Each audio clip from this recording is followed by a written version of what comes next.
Narinig ninyo na sinabi noong una, mahalin mo ang iyong kaibigan at kapuutan mo ang iyong kaaway. Ngunit sinasabi ko sa inyo na mahalin ninyo ang inyong mga kaaway at ipanalangin ninyo ang mga umuusig sa inyo.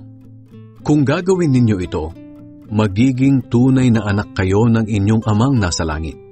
Sapagkat hindi lang sa mabubuting tao niya pinapasikat ang araw, kundi pati na rin sa masasama. At hindi lang ang matutuwid ang binibigyan niya ng ulan, kundi pati na rin ang mga hindi matuwid. Kung ang mamahalin lang ninyo ay ang mga nagmamahal sa inyo, anong gantimpala ang matatanggap ninyo mula sa Diyos?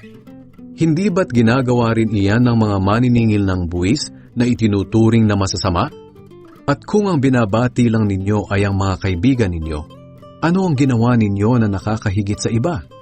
Hindi ba't ginagawa rin iyan ng mga taong hindi kumikilala sa Diyos? Kaya dapat kayong maging ganap, tulad ng inyong amang nasa langit.